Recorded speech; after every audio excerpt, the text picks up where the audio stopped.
Hey everyone, I'm Paul Kagabine with the Garland County Library in Hot Springs, which is the hometown of myself, as well as David Hill here, who's the author of The Vapors. And if you're watching this, you probably don't live under a rock, and The Vapors may not need an introduction, but if it does, it's a look at Hot Springs in a period piece of sorts, and as New York Times puts it, in its sin-soaked heyday.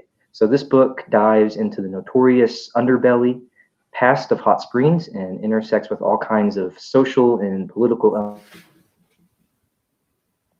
So anyway, I'm here for a second time with David Hill, and we previously done a virtual program back in July, which was in I think about 24 hours of the book first releasing or something like that. And that was actually the first virtual live stream program I'd ever done. So now I'm basically a self-taught expert or something at this point, since I've done so many. But thanks, David, for launching our virtual program series here. But anyway, The Vapors got some stellar reviews nationwide. And of course, here in Hot Springs, where it's set, it was kind of a local phenomenon last summer, it felt like. In my experience working at the library, which is kind of on the front lines when it comes to knowing what books are popular, it had massive buzz and was easily the most checked out nonfiction book of 2020. So today we're going to follow up with David to talk about a little of everything, really. And if anybody watching live has any questions or comments, please don't hesitate to do so. And here in a little bit, we'll get to those. But first of all, David, thanks again for taking part in this. Good to see you. Hey, Paul, it's good to see you again. Thanks a lot for asking me back. Absolutely. So let's start with talking about how you felt about the book since it launched. It's been about 10 months since your book launched. We're nearing a year. So let's start with that. I'd like you to share your overall feelings about the reception of your book and the year that followed since its release. Sure. I mean, it's been incredible. It's really been, I don't think I anticipated that the book would have done as well as it's done.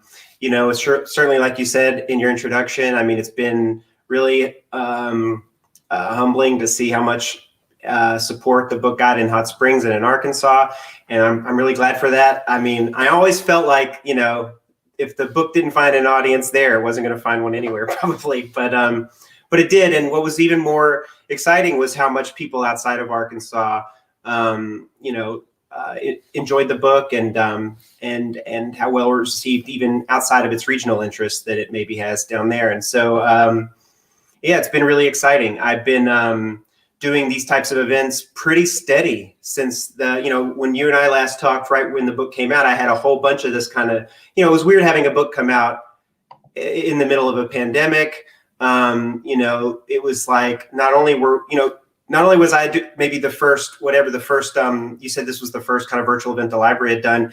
I felt like I did a lot of events with bookstore, like the Strand, which is where I did a big event to kick off the release of the book, the Strand being this sort of this big, you know, important independent bookstore in New York City, which is where I think we originally had planned to do our book launch event.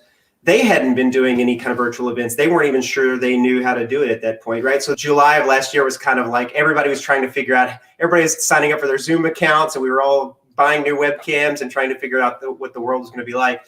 But I've steadily done more of these as the year's gone on, and it's still been going on. I mean, I'm still doing them. I did a couple of events last week. I'm doing book club events. I'm speaking to like Rotary clubs. You know, I've talked to organizations. I'm doing an event with Harvard on Friday. Like it's you know, it's really been interesting how much the interest has kind of kept up through the last year. And what's weird about one of the sort of strange upsides of the pandemic is that being able to do these kinds of things virtually means I've been able to talk to a lot more folks than I ever would have, you know, in a normal situation where I would have had to actually travel to people and be there. So that's maybe helped the book find an audience, the fact that I can do things like this. So yeah, it's been really cool. And I think the reviews the book has gotten have been, you know, like they've really bowled me over. I mean, I never expected that it would have done this well. And I've been very excited. Excellent. So you've been living in New York, but this book is about your hometown, Hot Springs, which is like 700 miles away. In a year where I imagine you spent a lot of time locked down at home, especially with how bad the pandemic has affected New York, would you say, other than having to transition to virtual events, would you say it greatly limited the publicity tour you would envision for yourself? Yeah, sure. I mean, I don't know that it hurt the book's sales or anything, weirdly enough. I mean, one of the strange things that happened in 2020 was that book sales went up. I mean, when the pandemic started, I think publishers, really braced themselves for what they thought was going to be, they thought it was going to devastate them because bookstores were going to be closed everywhere. And that they were, this is a retail business or whatever, they were going to lose a lot of sales. And so I was kind of prepped prior to the release of the book, like, hey, look, we don't know what to expect here, right? Like, your book's coming out at a time when there is no one walking into a bookstore anywhere in America. But what happened was we all started reading more. And I think in 2020, what we saw was that people wanted to read more. And so I don't know that the pandemic hurt, but what was sort of weird was that as an author, I mean, look, it took me 5 years to write this book. As an author, I spent a lot of time daydreaming about the day that this book would come out. I daydreamed about seeing it on bookshelves in bookstores. But I also, kind of always imagined what it would be like when it was finally done and out in the world to sit in rooms full of people and, meet readers of the book and sign books and, be able to give readings and talks and stuff like that. I mean, I think that's sort of that's the victory lap you get when you invest as much of your life into a project like this. And I didn't get to do that. I kind of got to do a lot of these kind of virtual events, which is a version of it, but, one that was unique to this past year. So it was different like that. Right. So I'm sure it's safe to say the past year has changed your life significantly, which I'm sure you expected knowing you had a notable release in the works, and then of course the pandemic. But in what ways has the vapors impacted your life in ways that you didn't anticipate? Well, that's an interesting question. I mean, one of the things that I think has been good about having the book come out is that I've been able to,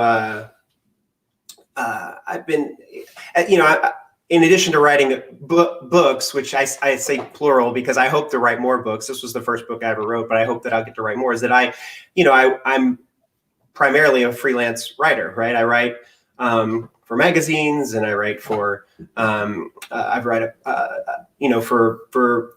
freelance writer, a journalist or whatever. I write for money. And so I eat what I kill, I guess. So I'm always looking for new places to publish and to write. And, having the book come out has helped me expand the kinds of places that I can write and the types of things that people want me to write about. I also did a podcast last year after the book came out. I was able to do a podcast for Spotify and The Ringer about gamblers, which is sort of tangentially, connected to the themes of the vapors, I guess. And that was a really fun thing to do last year. So I guess that, professionally it's changed some things, but I think personally, not much has changed. I mean, like I said, I lived with this project in my head for so long.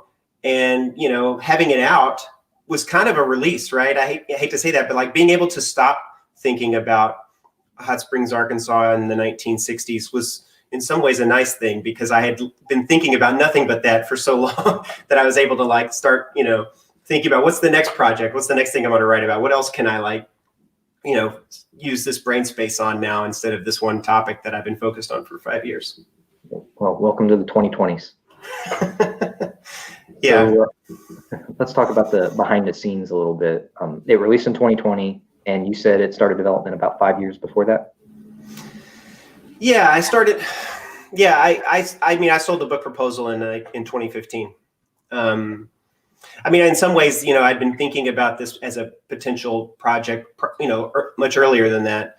I wrote in a lot of ways, the sort of real germination of this book was a story I wrote for Garland back in, I think, 2012 about Hot Springs called The Invaders. And this was the first piece that I wrote for Garland when I was invited to write for them. And it was a story that was ostensibly about a horse race at Oaklawn, but it was one where I really dove into Hot Springs history. And also I told some other stories about my grandmother, Hazel, and in that piece. And, I think that I've told the story before in interviews, but like that story, when I wrote it, the response to that story was pretty, there was a big response to that story, but it wasn't like, oh, this is the most well-written thing I've ever read. It was like, what is this weird town that I've never heard of? And I think that for me was the very beginning of me realizing that the story of Hot Springs wasn't really widely known. And not only was it not widely known, but that there was some real intrigue, that it was something that held real promise. And so I think that was the beginning of me thinking about, well, maybe I could write something here. But it wasn't until 3 years later that I had an opportunity to really, write and sell a proposal. And then from there, it took me 5 years really to research and write it. So the three main characters of the book are your grandmother, Hazel Hill, then Dane Harris, the operator of the club, and notorious gangster Oni Madden. But what led you to choose these three characters? Well, I don't think that Oni Madden, I think, is obvious just because, he's such a kind of larger than life figure. And, he was important to that particular time and that particular aspect of his Hot Springs history. But I think Dane Harris was always intriguing to me. Even before I decided to kind of center the club or center the book around the Vapors as a club, I was always intrigued by Dane Harris. He's somebody who I think had a little bit of mystique around him, right? I think that there had been a lot written in Hot Springs, and a lot of people talked a lot about people like Leo McLaughlin.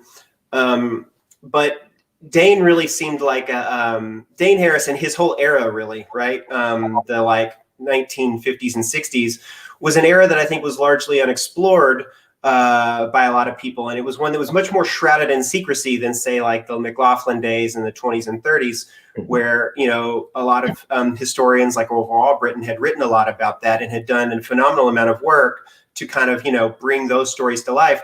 But it was this sort of latter day gambling era.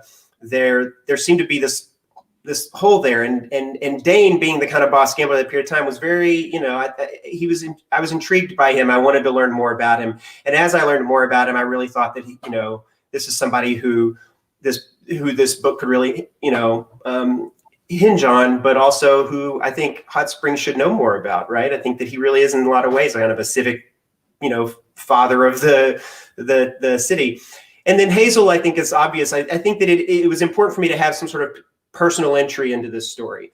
And originally I thought, well, I will try to tell Hazel's story kind of concurrently with these other stories so that I can have some sort of personal entry into it, so that I can, so that it's not just a book filled with like, names and dates and, that I can, bring some of that kind of family history and drama into it. But as I wrote, I realized that like she provided more than that, right? She also provided a real ballast to the way that this story could be told, right? I mean, we often think about history in terms of like the powerful people that make history through their actions and their words and deeds, right? And I think that's not really how history works, right? History isn't just what happens to the rich and powerful, and Hazel's story, I think, presented that ballast of like, well, yeah, while these powerful people are making all these decisions and having these battles and, and shaping what's happening to Hot Springs, here's a person whose life is impacted by all those decisions, right? Here's somebody who pushes a broom or carries a tray,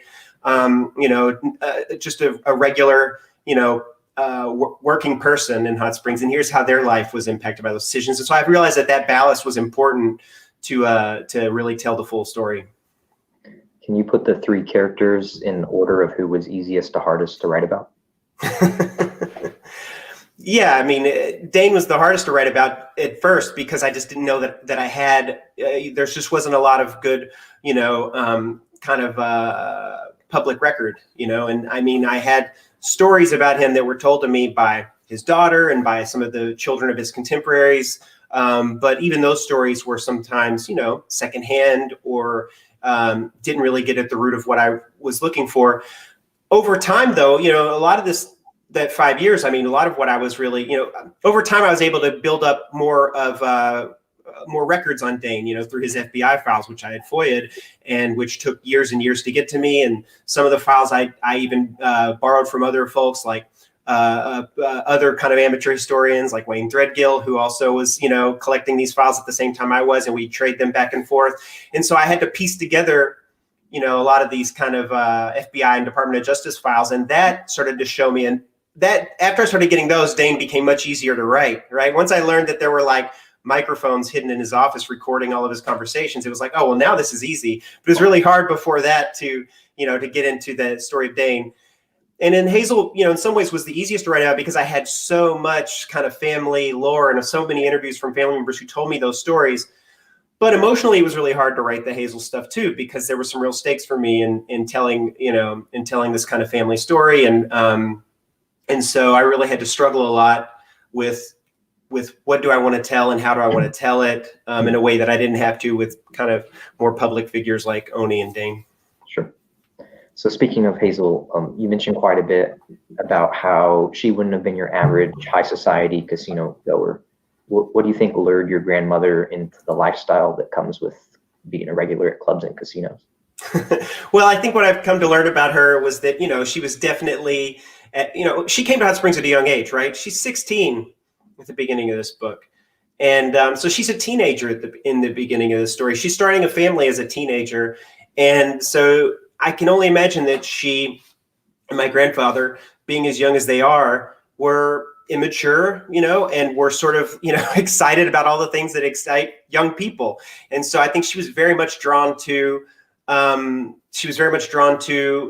nightlife of Hot Springs and the kind of wilder side of it. And so, I don't think that was a big leap for her. The problem was that she, as she gets older and her family grows and she's, her responsibilities are changing over this time. She's already kind of like got a leg in both of those. She now has a leg in both of these worlds. She's straddling these two worlds that I think proved impossible to straddle, not only for her, but even for Dane and Oni, right? I think that's the thing that we see in the book is that it was really challenging for anybody to try to straddle between the kind of like wildlife, the wild side of Hot Springs and like having kind of a normal square life on the other side of things. So, the people in this book, they fail at that and to different degrees and with different consequences. But yeah, I think she was absolutely attracted to the nightlife, to, the kind of wilder side of things and having a good time. But in time, I think that it wasn't so much that she was attracted to those things. It was that she was addicted, and that addiction was, that she could no longer control some of the things that she was seeking. Do you think she was kind of an every woman among that era in the Bible Belt?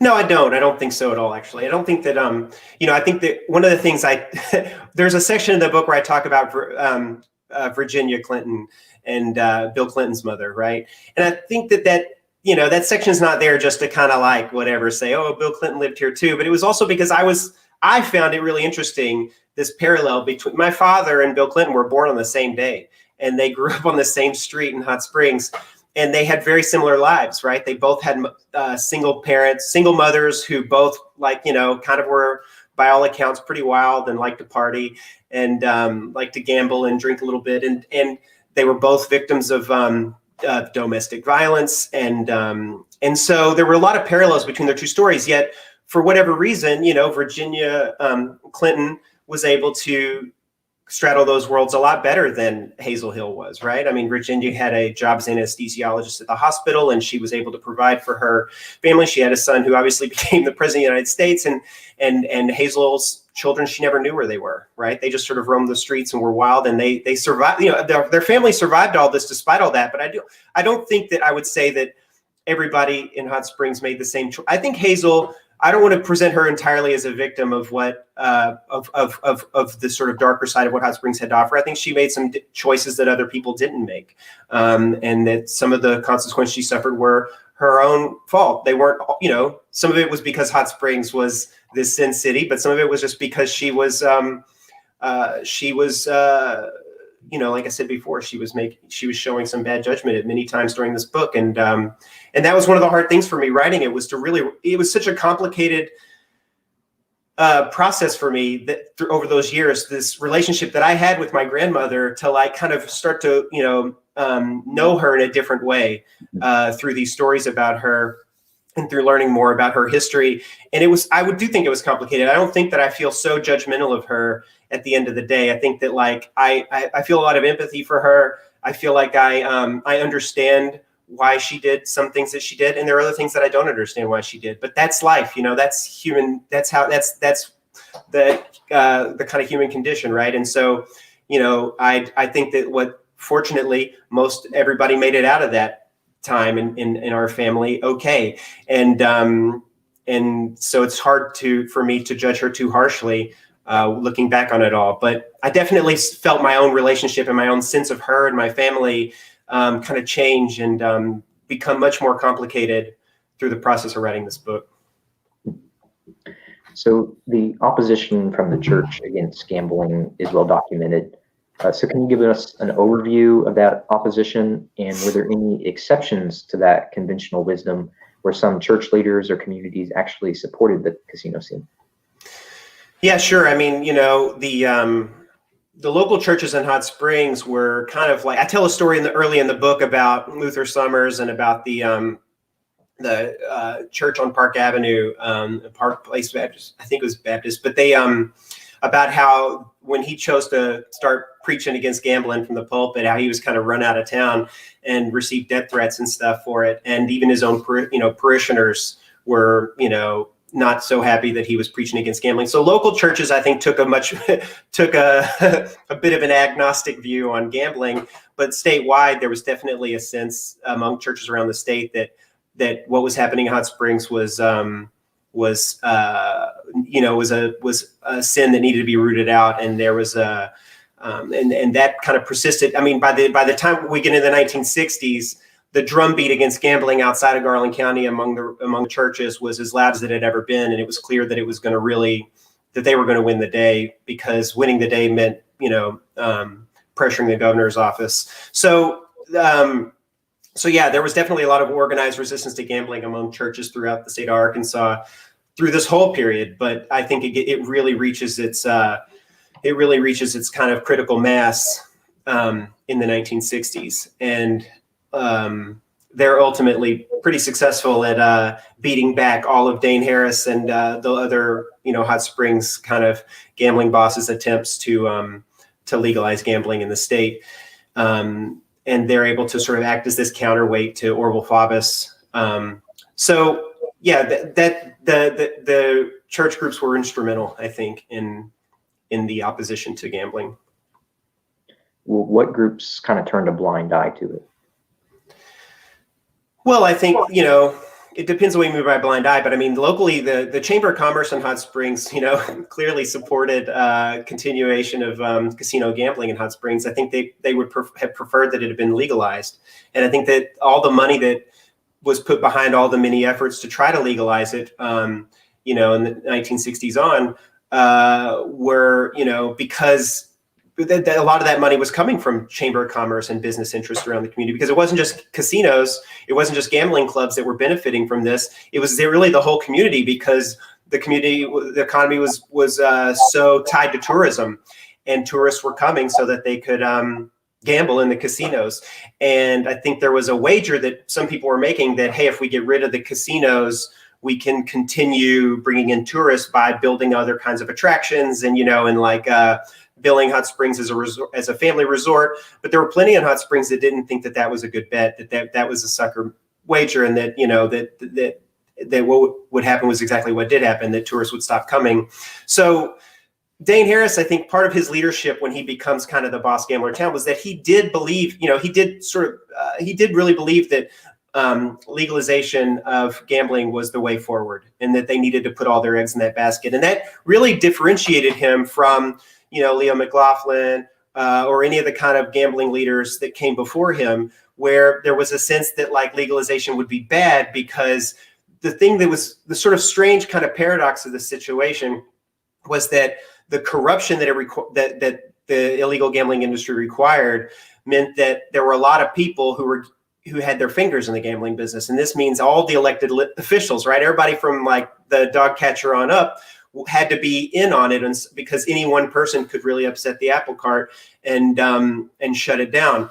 And so this became a cottage industry, right? And I think because there was so much corruption, that meant that required that the gambling interests put a lot of money into the community, and put up money through various kind of de facto taxes to build a lot of infrastructure to the community. There was a real fear by a lot of folks that if the gambling became legalized, there would be no more need for that level of corruption. So then being a civil servant in Hot Springs would be just being a civil servant. It wouldn't mean that you were a big, powerful, part of a gambling conspiracy anymore. And so there'd be less money for those folks, but also there might be less money being put into the community by kind of legalized gambling business, just paying taxes like any other business. So there was certainly a logic to opposing legalization by the gambling interests, but Dane Harris was not one of them. He was somebody who absolutely believed that like this was going to be this had to happen and that this was the future. And I think it's because he saw what was happening in Las Vegas, and he understood that the only way Hot Springs was going to beat Las Vegas in this kind of race to get their hands around the money that was going to be invested in the gambling industry after the revolution in Cuba was to become legal, right? Because that was literally the only thing that Nevada had over Arkansas was the fact that it was legal there. Hot Springs kind of checked every other box. And so he, I think, understood this and realized that like that was what they had to do. I think he also saw the storm clouds gathering around the FBI, the Department of Justice, and the United States Congress, where they had passed things like the Johnson Act and then plenty of other, laws that had been passed at Bobby Kennedy's urging to help the Department of Justice shut down illegal gambling around the country. And I think Dane Harris was also very wise in that he realized that their days were numbered, right? That they had walked between the raindrops as far as the federal government was concerned for only so long, like that they couldn't keep doing it forever. And with each new law that got passed, Dane had to be a little bit more clever and figure out how do we get around this one, and he knew that like that just wasn't sustainable. So I would say that he was very successful at getting the Chamber of Commerce, local businesses, the kind of local business community in Hot Springs to support the idea of legalizing gambling. And I don't know if that's what you mean by turning a blind eye, but it certainly means that they were willing to tolerate gambling when it was illegal because that's what floated everybody's boat. Right. So you have a chapter in the book about the January of '63 explosion that hit the papers, and you speculate on a few of the possible suspects and motives behind that. Do you have a personal theory on who's responsible you're willing to talk about? Yeah, I mean, I think that, I guess so. I mean, I don't know what, I mean, I think in the book, I try to it seems clear that I tried to make it clear in the book that the suspect that there was the most, speculation about in the Department of Justice files that I read was this guy, Jack Digby, who really kind of rose up as like he was kind of a latter-day gambling boss, and he was really a thorn in Dane Harris's kind of faction side. Jack Digby was a part of this kind of like other kind of cabal of gambling leaders. There's the Agrees, and there were a number of other kind of smaller clubs that kind of banded together, and it became this kind of battle between the ins and the outs, right? Like which are the clubs that are getting the kind of the go ahead by Dane and the people who won the political elections, and which are the clubs that are getting shut down by them. Because Dane's whole, when he became the leader of the boss gambler Hot Springs, he really believed that there should be a smaller number of casinos. Like he kind of took over at a time when Leo McLaughlin had really let gambling expand.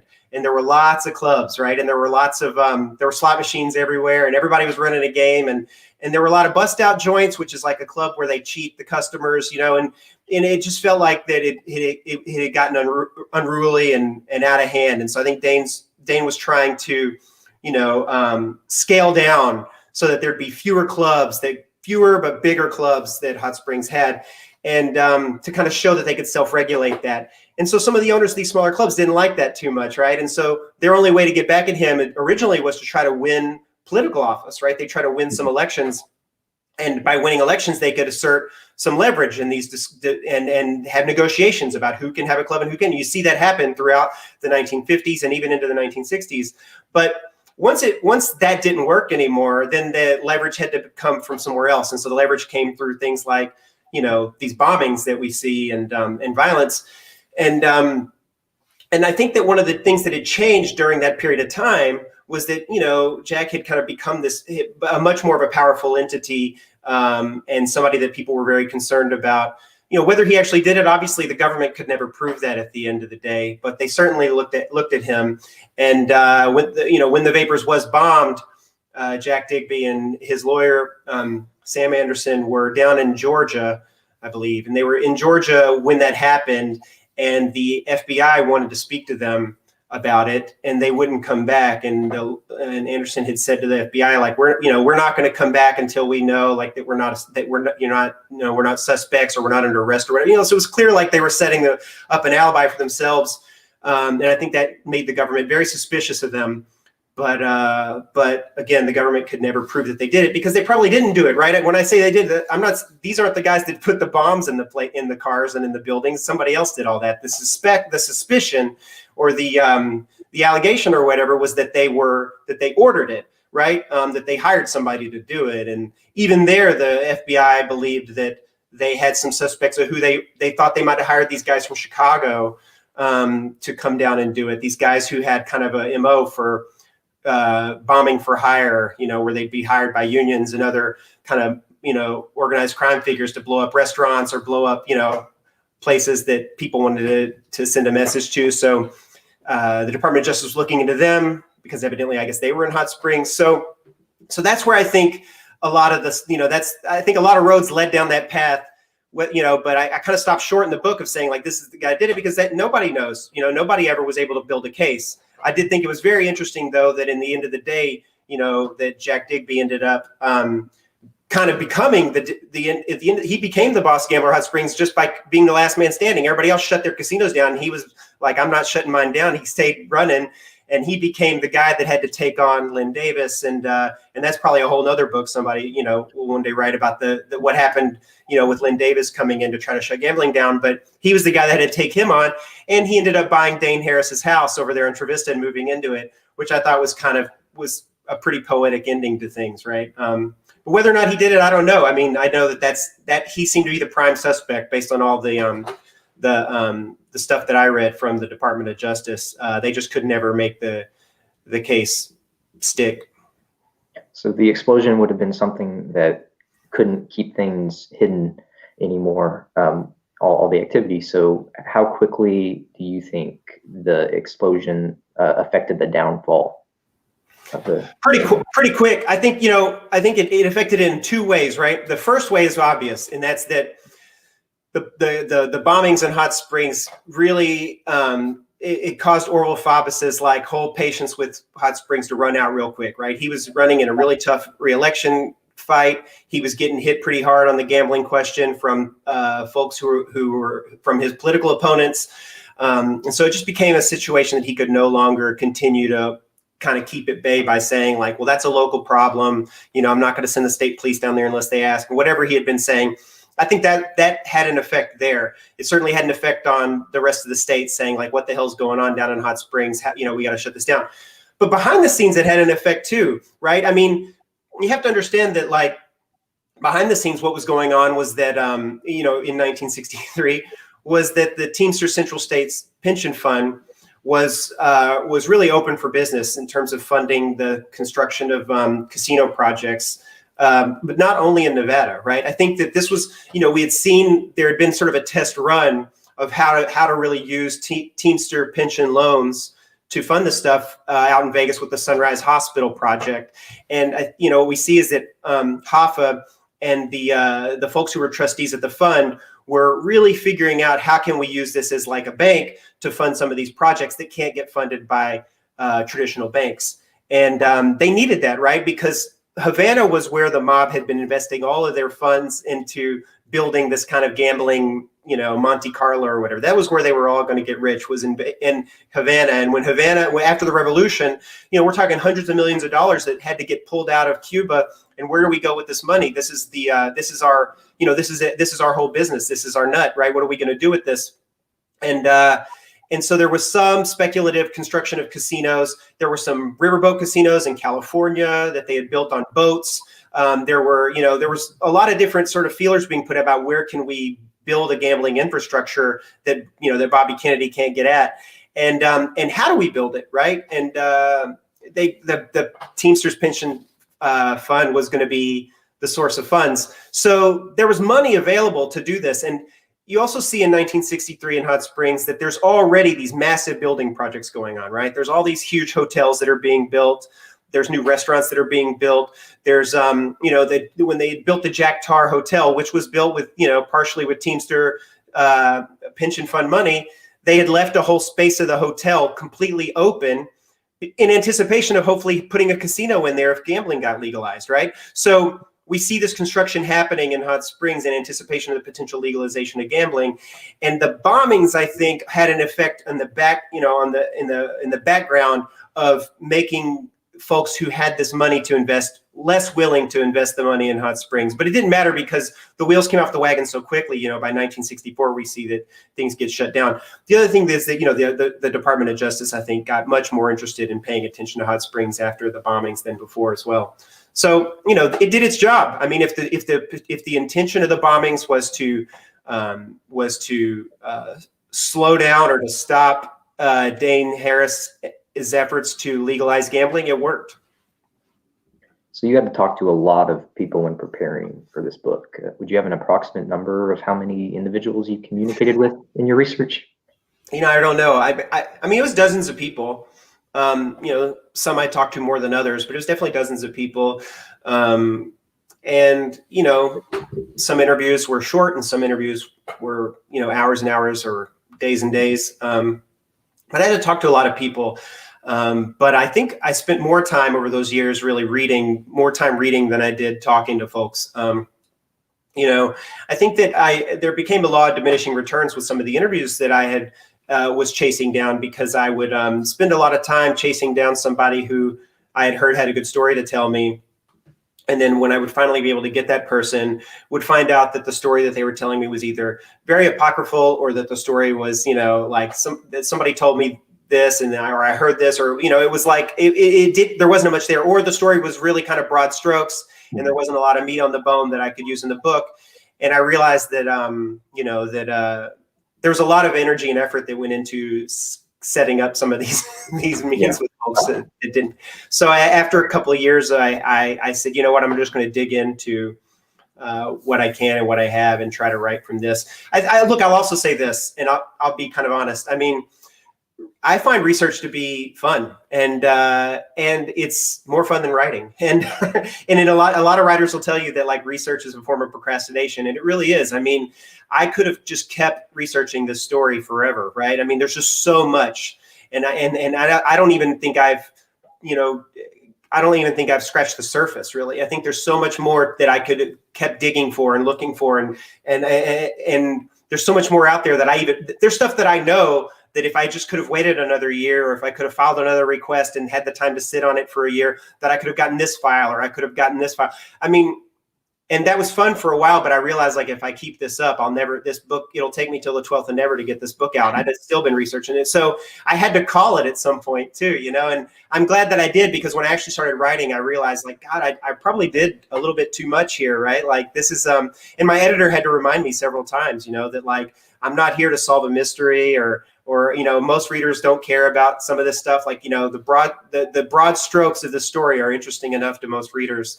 I think that I got really caught up in the weeds after a while of really wanting to tell as detailed of a story as I could, and had to get pulled out of that and realize that, like, the story's not in those details. The story's not in all those in the trivia and the facts. The story was in sort of more the broad themes of what was happening, and realizing that really was freeing for me and helped me finally sit down and type. Someone in the comments said research is the procrastination tool. It's true. And, it's fun. That's the other thing. It's like, not only is research help keep you from writing is terrifying. Like, sitting down and looking at a blank page is like such a terrifying feeling. There's nothing worse.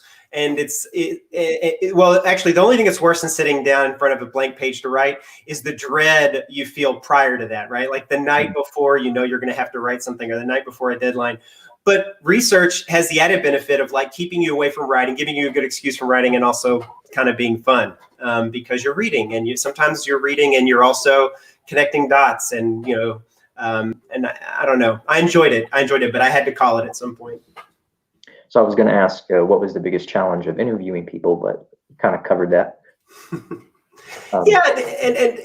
But I'd say there's another challenge, and that was that, asking people to give me a lot of their time. I mean, I spent hours and hours with some people. And it was really an imposition on them and their lives for me to like come into their lives as a stranger and sit with them and have them tell me some of their most personal, sad, heartfelt stories. I think that was hard for me to do. And I'm very grateful to everybody that spent time with me, that they shared their stories with me and that they told me their stories and that they showed me their photos and they showed me their family, personal letters and papers and stuff like that. I mean, there'd be no book without that. And I'm glad that people were willing to do that, so that I could write this book, but it was hard and it was emotional. And even with people in my own family, I mean, it was incredibly emotional, to sit down with my family and have them tell some of these stories that you read in this book. There's probably quite a few people who you would have liked to have spoken to who are deceased. Were there any in particular you would have really appreciated that opportunity to speak to? Well, clearly, I mean, obviously the main characters of this book are deceased, and it would have been great to interview them. But, there were also some real crazy missed opportunities, like Bookie Ebel passed away, I think, in 2017.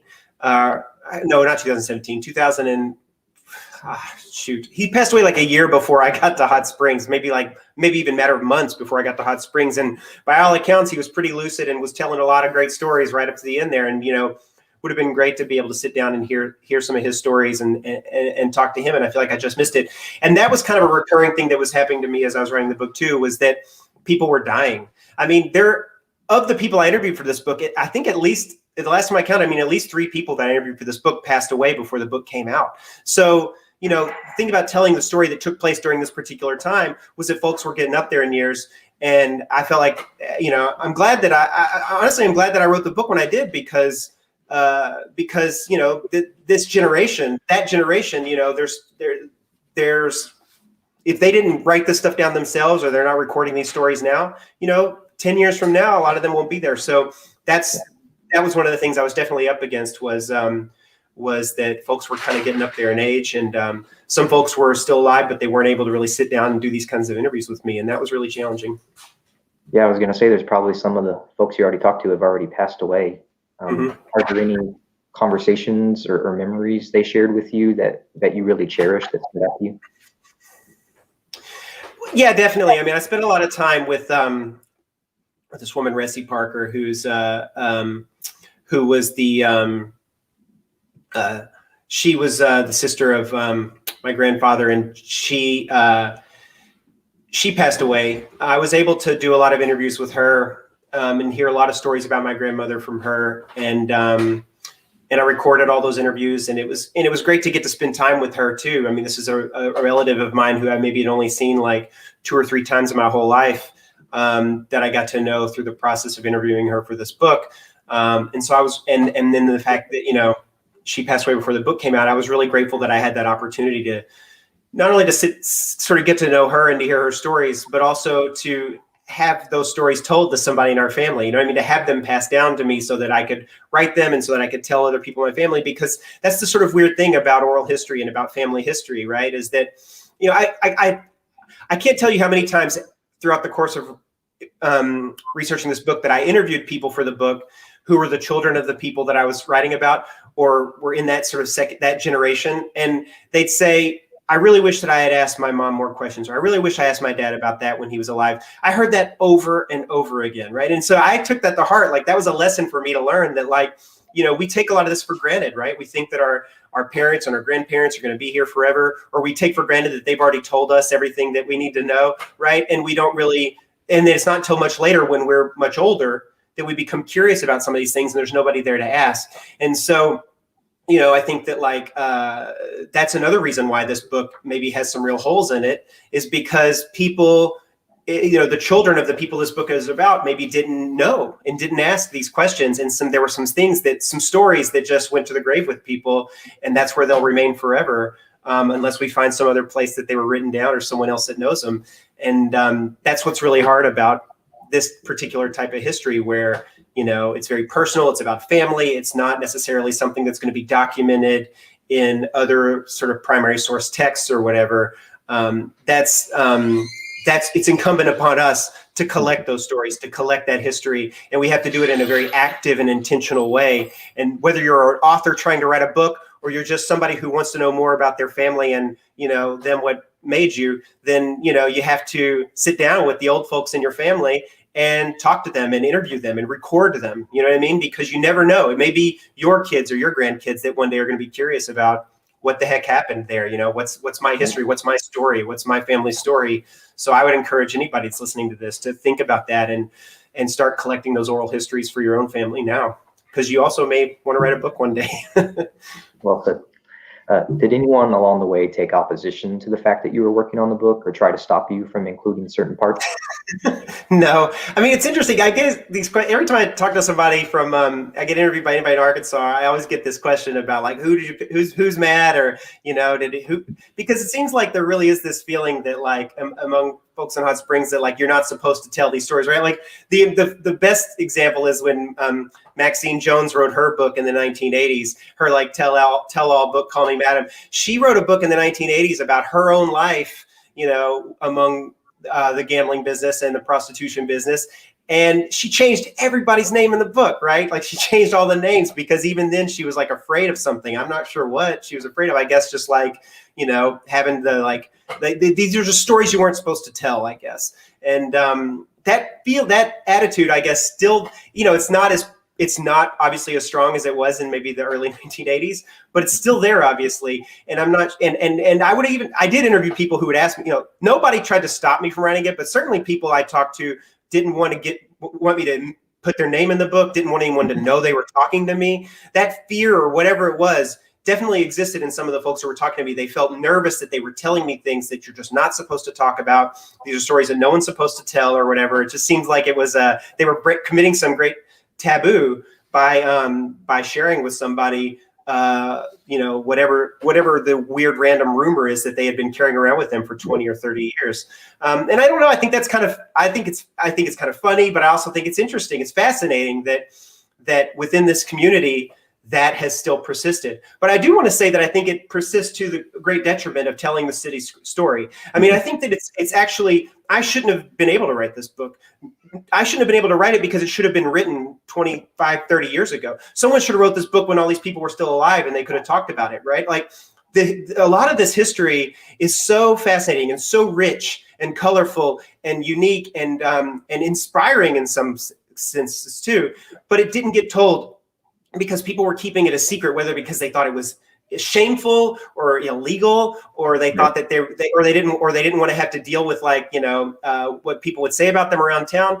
And it's too bad because of that, a lot of this history really died with people. They took these stories to their grave, and the story didn't get told in a way that future generations could all know just what it was that people went through during this period of time, this very unique period of time in a very unique place in American history. And I think that's, you know, so I say that this still exists to the great detriment of Hot Springs' ability to take its rightful place in the historical canon.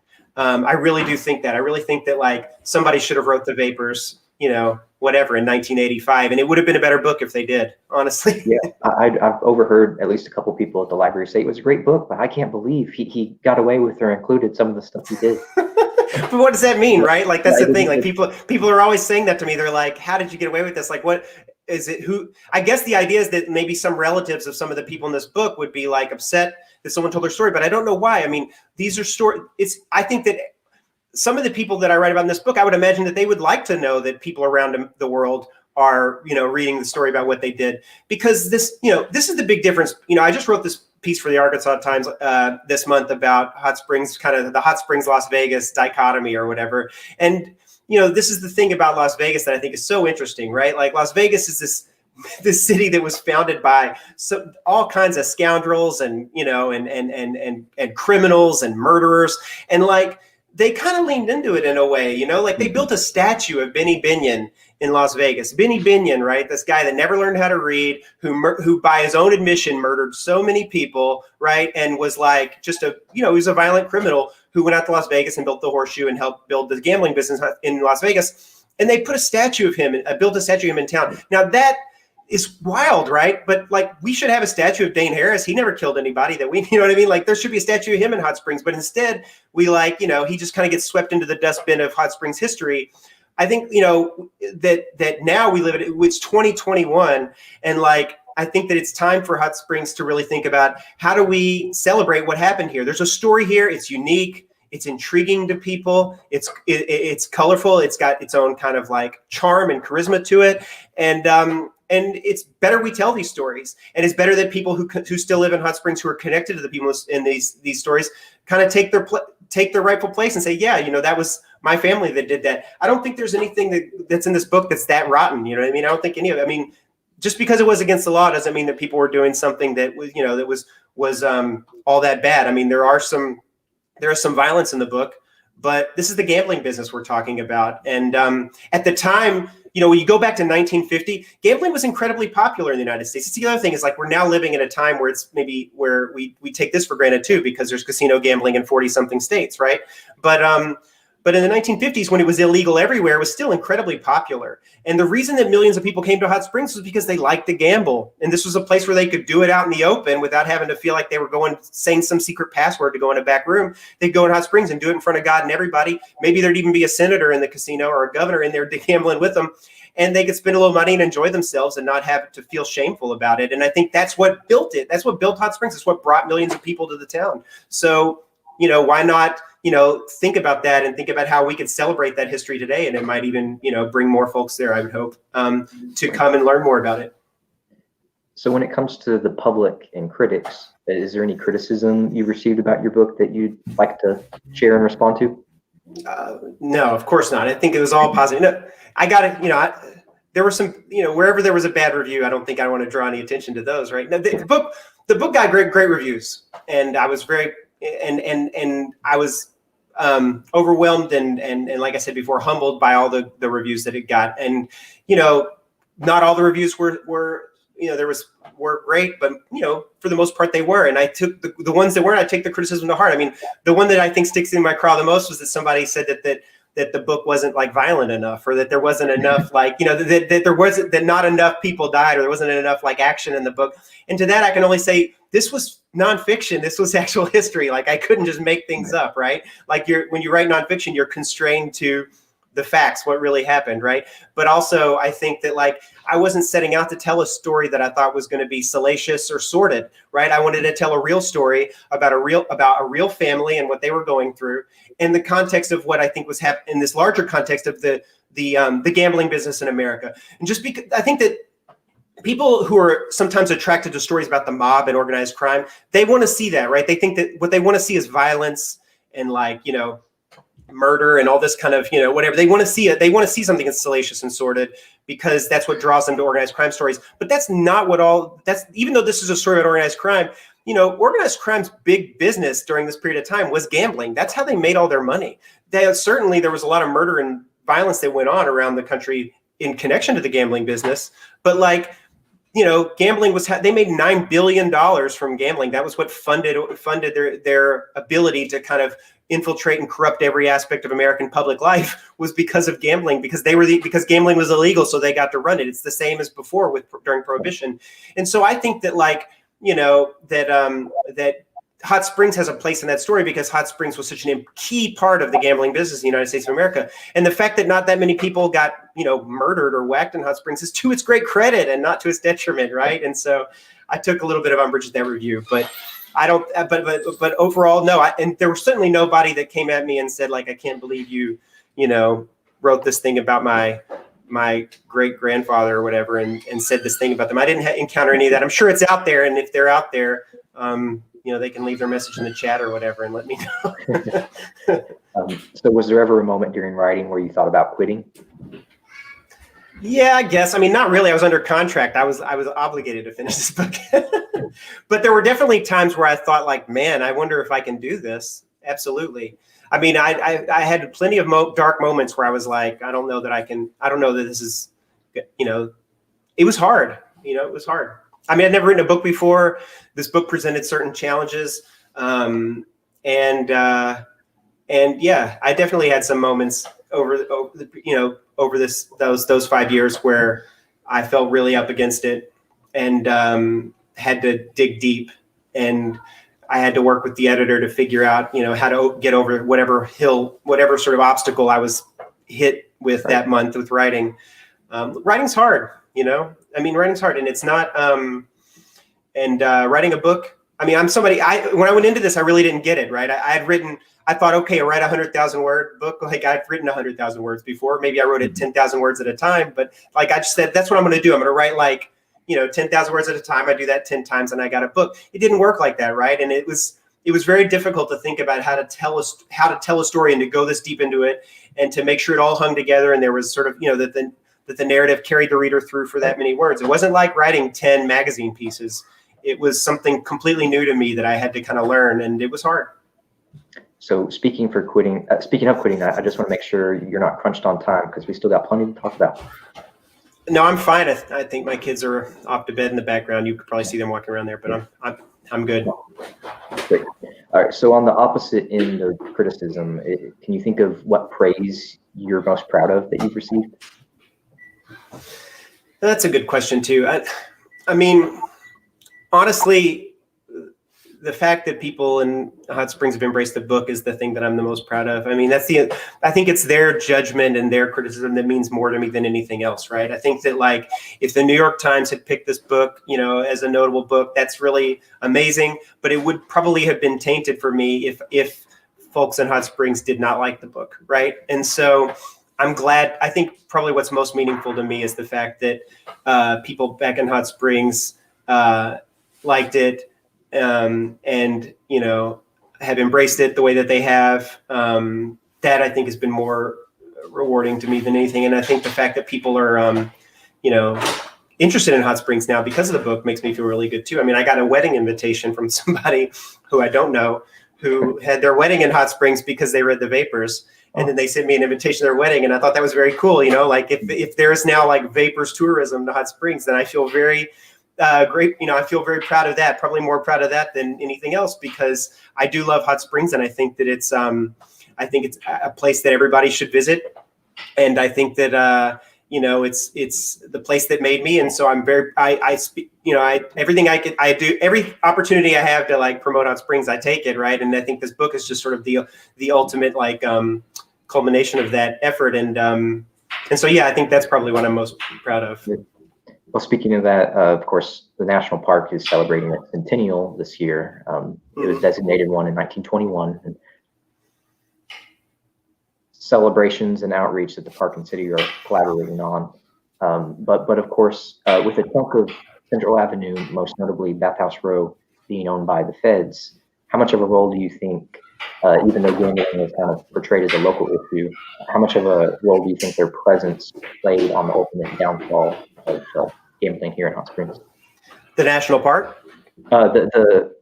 Just have being operated by the federal government. Yeah, it's not clear to me that like the fact that there was a federal sort of jurisdiction in Hot Springs had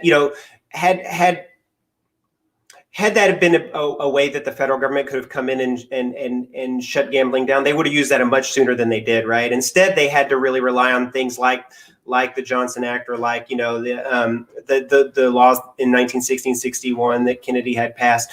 They had to try to shut gambling down through the Wire Act, through stopping gambling memorabilia or even casino employees from coming in from out of state. Like these were the tactics the federal government was using to try to stop gambling, and I think that would have been the same whether there was a national park there or not, honestly. So I didn't seem to offer them much leverage in their fight. It is interesting, though. One of the things I thought was interesting was that there was an effort to try to purchase bathhouses from the federal government and turn them into businesses or whatnot, that Dane was throwing some lobbying effort behind for local business interests. And, he had our congressman in DC kind of in his pocket on that one to redesignate some of these things as like, so that they could become private businesses. And so, I think that like that seemed to be an interesting kind of subplot to all this too, was that the presence of the federal government could have been a thorn in the business community side a little bit too. We also, the other time that I think the National Park Service kind of came into my research and into this book too was that James Rice, who came to Hot Springs from the NAACP, who came to Hot Springs and was part of Roanoke Baptist Church, was the presider over Roanoke Baptist Church, and was a civil rights leader. He took an active role in trying to police desegregation in the bathhouses, and the strategy there was that because that was federal property, it should be much easier to enforce. It should be much easier to enforce a sort of, a desegregation of the bathhouses than it would be outside, if you had to deal with the state government, obviously. And so that church and his efforts, they would run these sort of checks on the bathhouses, and the attention, and he was working with like the Department of Interior, and at that time the president was Johnson, and his efforts there were drawing some ire from other people in the community who were then threatening him and the church with violence because of what he was doing over at the bathhouses, which you see in my book, eventually culminates in that church being burned down. And in the book, I kind of leave open this question about whether the church was burned down by kind of racists, or whether it was burned down by the gambling faction as a part of that campaign, or whether these people were all one and the same. And so the presence of the bathhouses and the national park probably played more of a role in the story that I told in my book because of that situation more than anything else. Right. And your book touches quite a bit on the experience of Black communities and businesses in Hot Springs during that era. Is researching and writing about that challenging as a white author? Yeah, it was. Although I will say that, I think I could have written much more. And I did write more. I think that there was, a lot more research and a lot more that I wanted to tell about the African American community in Hot Springs during that time. The problem with this book was that there were a lot of roads to run down, and at the end of the day, I kind of had three characters that I had to if any particular kind of storyline went too far afield from one of those three main characters, I realized at a certain point, it maybe doesn't fit into the narrative of the book. But I certainly learned a lot during researching this book about, not only the local Black community and how the gambling business impacted them, but also the sort of broader kind of Black underworld, with so to speak, and how much what was happening in Hot Springs with this sort of battle over the gambling business was impacting them, right?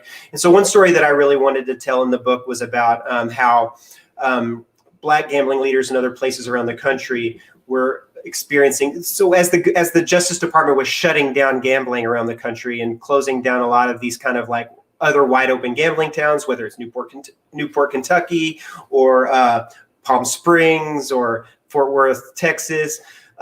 In some places, the mobsters and the kind of crime figures that ran those gambling operations then would turn to the Black community and take over their rackets to make up for their lost income. And they did that in a very violent way. And so the sort of the Black underworld and the Black gambling business, which operated in sort of parallel to the white gambling business, really suffered as a result. And there was a story I originally had written in the book about this guy, Screw Andrews, who was a pretty violent, awful gangster in the Midwest, who was doing this. He was killing kind of Black gambling leaders, taking over their operations, and how this guy, Skeets Coleman, who was a big numbers guy in the Cincinnati, Newport area, runs to Hot Springs to hide from him, and ends up getting run down in Hot Springs and murdered in Hot Springs right outside of Dane Harris's house.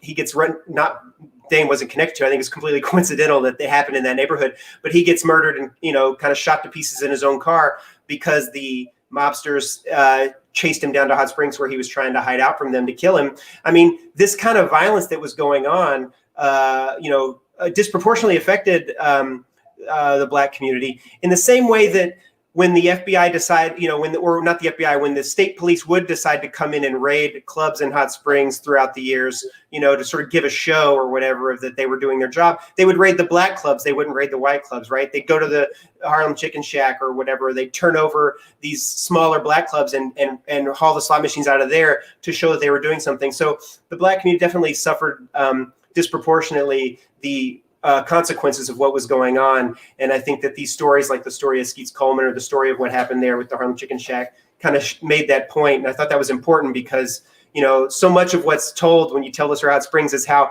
Hot Springs was able to persist because we didn't have any violence. but like there was plenty of violence, right? That what was happening in Hot Springs was actually creating violence in other places. And I think that was an important thing that I wanted to get across in the book, was that like folks shouldn't have felt too good about the fact that, you know, that people in Hot Springs weren't killing each other, because people were certainly killing each other in other places around the country because of the fact that Hot Springs was, you know, persisting while everybody else is getting shut down. Right. So last summer, you know, they launched a series of protests that are still ongoing in response to the killing of George Floyd. And your book was probably already being printed and distributed by the time those protests and the national conversation about racial injustice really re-entered the public discourse in a way that was just totally unavoidable. So if those events had happened before your book was finalized, do you think they would have impacted any of the content? Maybe. I really don't know. I mean, I think that, you know, it's hard, probably not in the sense that like the book, you know, was, it all depends on when that would have happened and where I was at with writing the book and how much we would have felt like that was, you know, important to bring that more to the fore. I don't know, but I do think that, you know, but it's a good question. And I think that it's definitely true. It was something that I was acutely aware of when the book came out, right? I mean, I think the book was released on Blackout Day, right? So the day the book came out was a day that people were saying, we're not going to buy anything today except from Black-owned businesses, right? And so on the day of the book's release, I think I was trying to promote, you know, bookstores, Black-owned bookstores, and not, you know, whatever, like Amazon or whatever I could do, because that was what people were doing that day. And it was so, even from day one of this book coming out, I think it was you know, we were in the middle of this real, you know, crisis in America. And clearly that's what people were talking about. It was very difficult for me to think about who wants to talk about, you know, the gambling business in the 1950s and 60s today, when we had this other conversation going on that felt so much more pressing.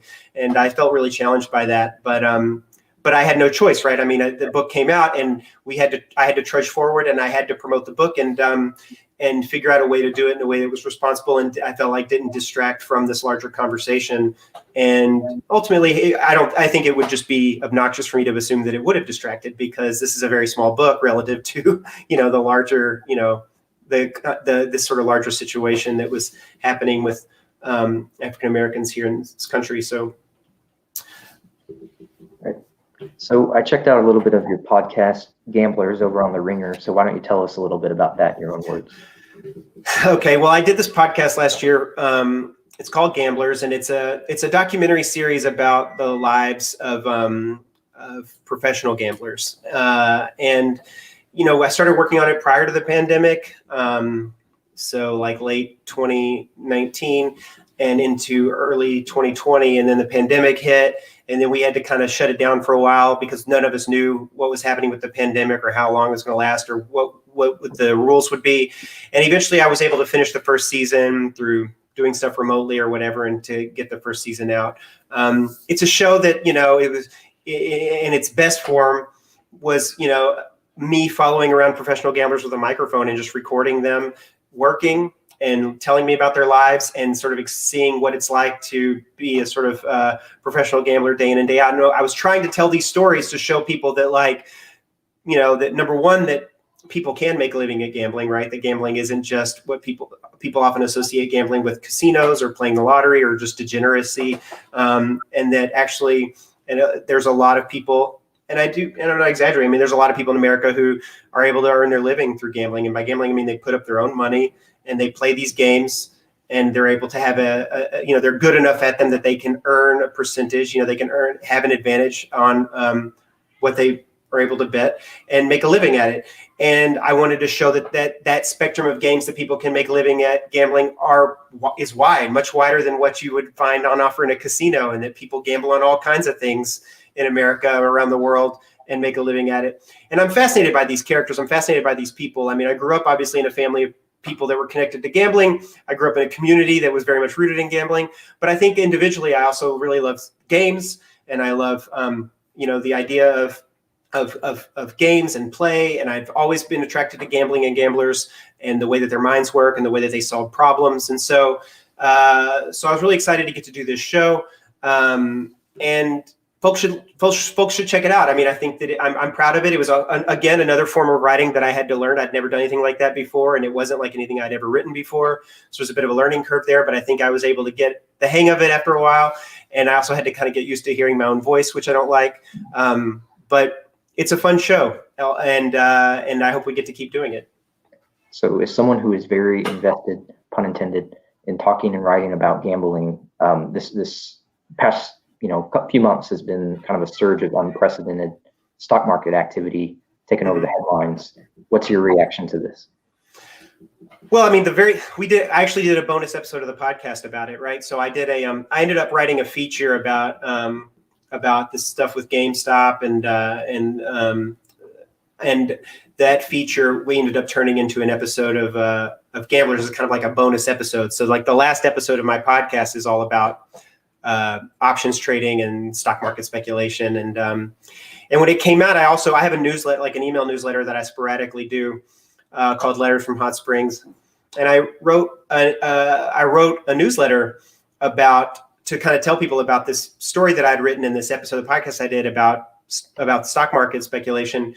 But in the newsletter, I actually wrote about Hot Springs, and I wrote about the history of what's known as bucket shops, right? And how Hot Springs once upon a time was home to a number of bucket shops, and bucket shops were places where people would trade stocks that wasn't the stock market, right? And so it would just be a trading office somewhere, anywhere in America, where they had like a kind of a ticker tape, like a machine that would print out the scroll of all the stock prices as in real time, and they would read these out. And in those bucket shops, people would buy and sell stocks. I mean, they weren't owning the actual shares. They were essentially betting with each other in an open exchange on what these prices of these stocks or these commodities would be. This was unregulated, and it was all over America. And Hot Springs certainly had their share of bucket shops as well. And bucket shops also led to some real big bubbles in the market around the country, both in commodities and in stocks, that created a couple of different crises throughout American history in the economy.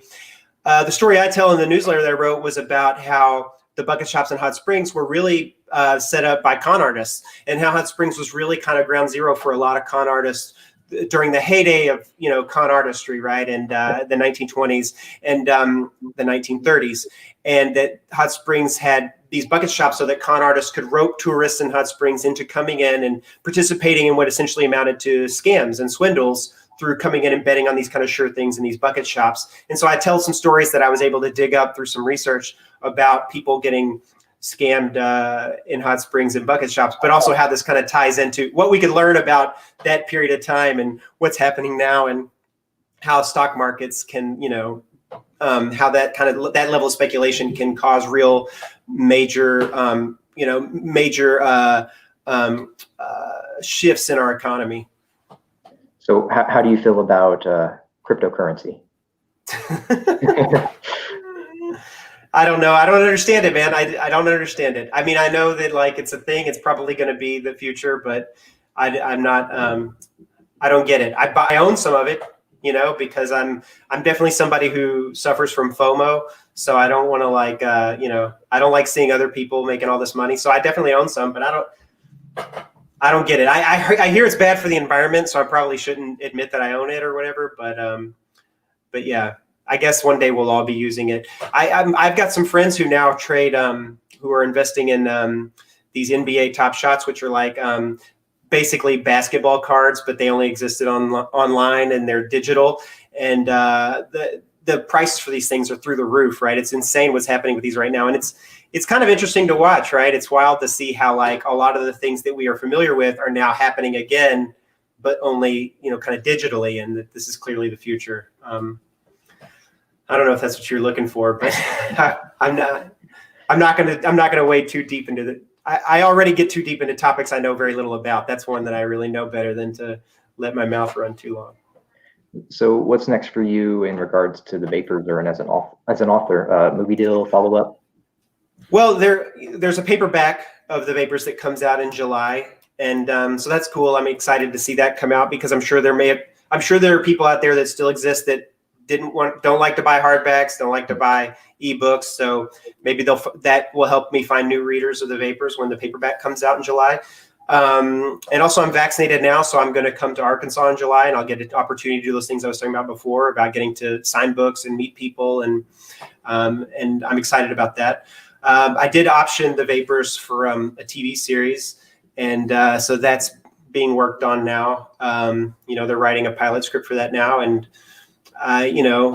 I'm excited to see what happens with that. I mean, whether or not it'll ever actually be a TV show, I don't know. I'm choosing to not focus on it too much, since it's kind of out of my control, and I don't want to be too disappointed when it doesn't happen, but it could happen. And that's kind of exciting to think that there may be a TV show about this book one day. So we should all just stay tuned. And I hope everybody watching this keeps all their fingers crossed that they'll make a show.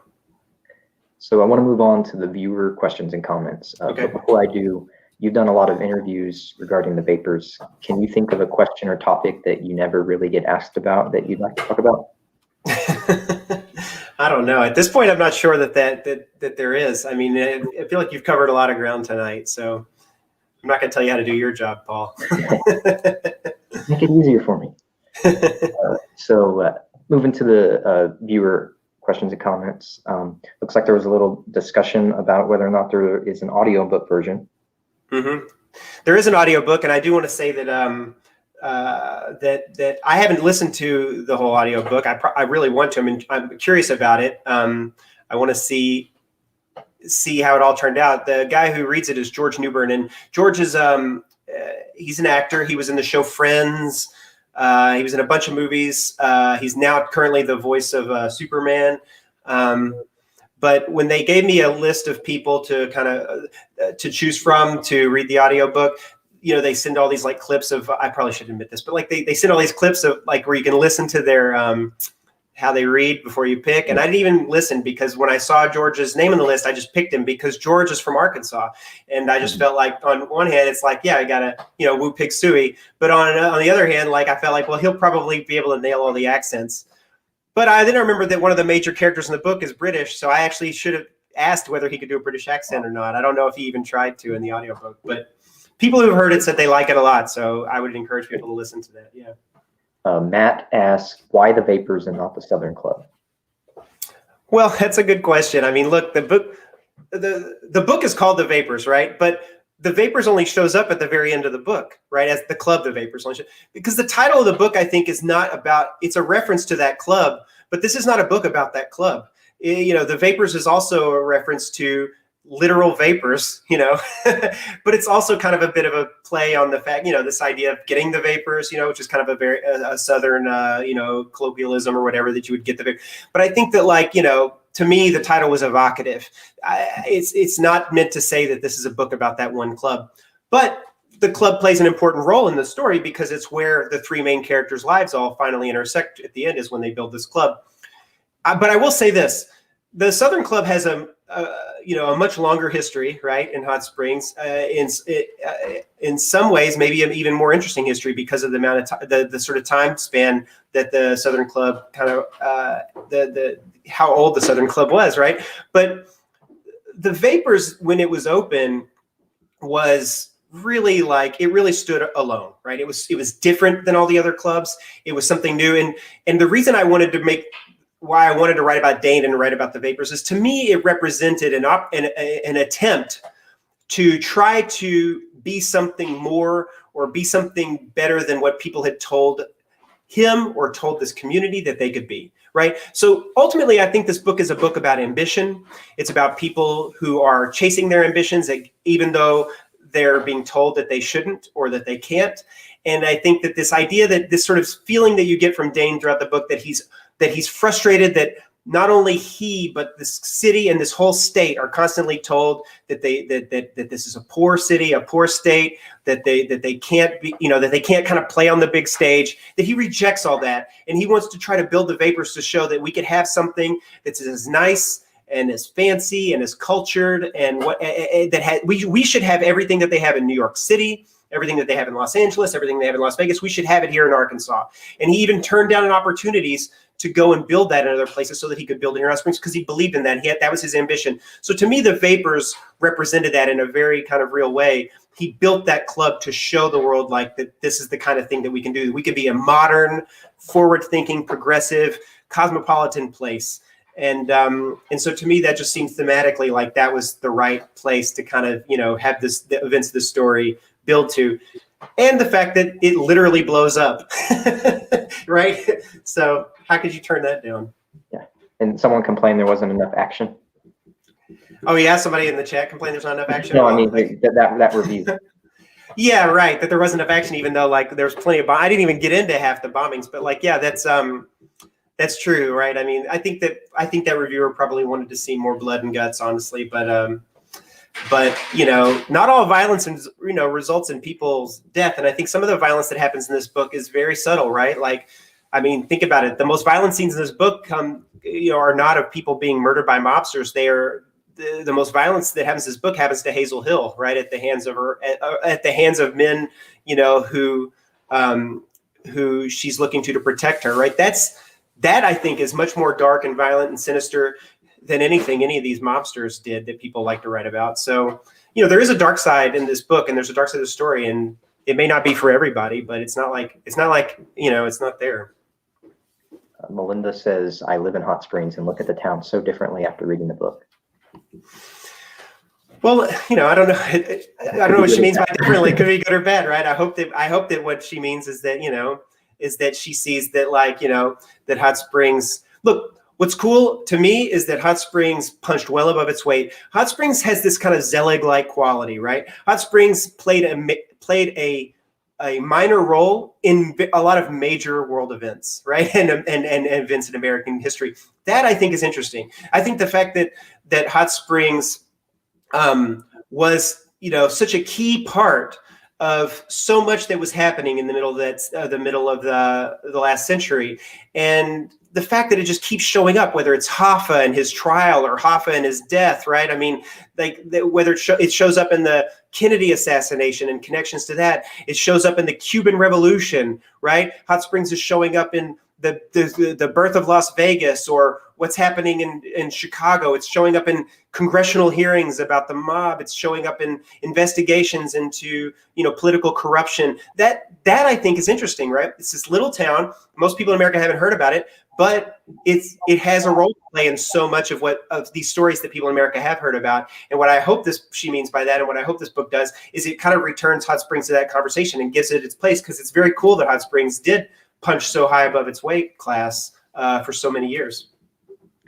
Clayton asked, did you go inside Oni Madden's home? Do you think he's still alive? No, I did not go inside his home. I do not think he's still alive.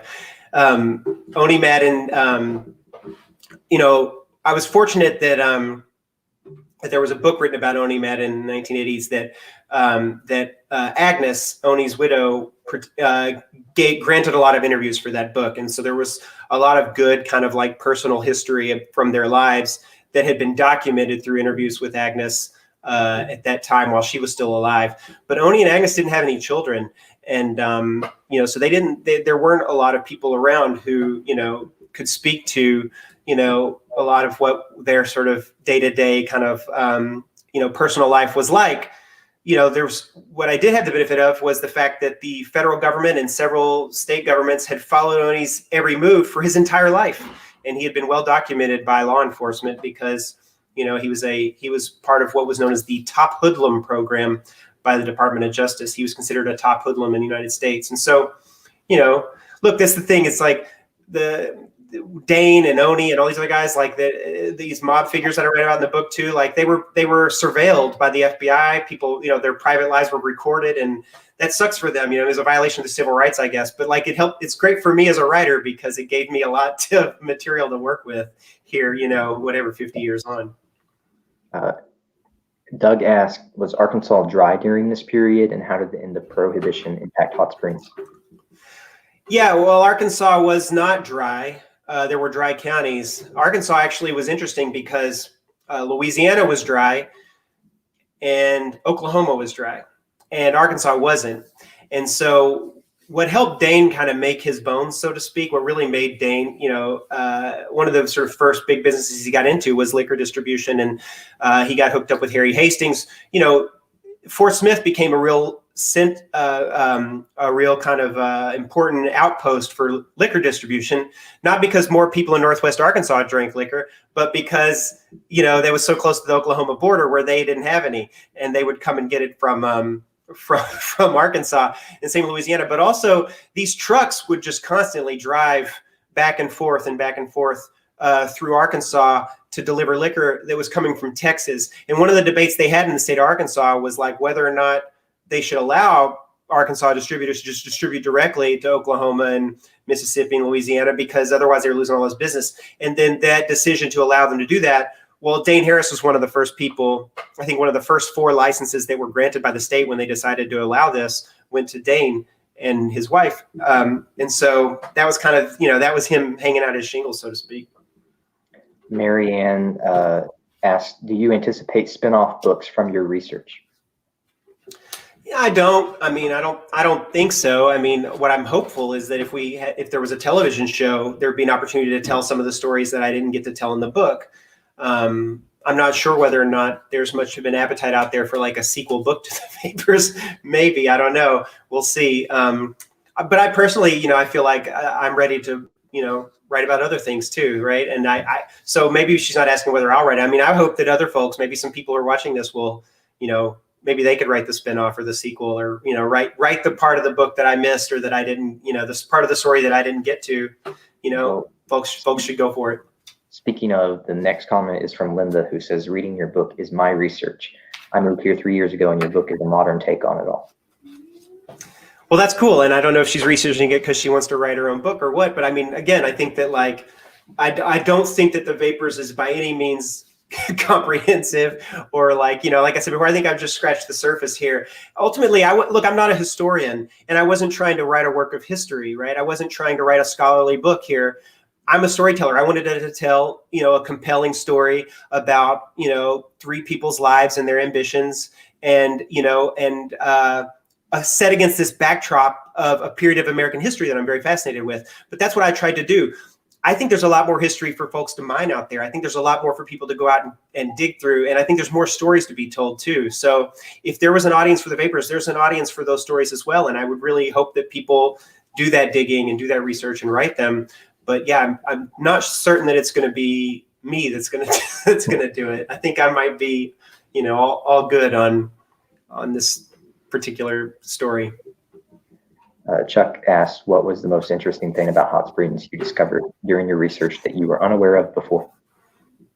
Well, listen, I'll say this. I think there's 2 things, even though I just gave you this whole speech about how I'm not a historian, I'm not a scholar, whatever. I think there's 2 things in this book that I think that I definitely, that are new to this, that are sort of new to the discussion, that I think that maybe have never been written about before.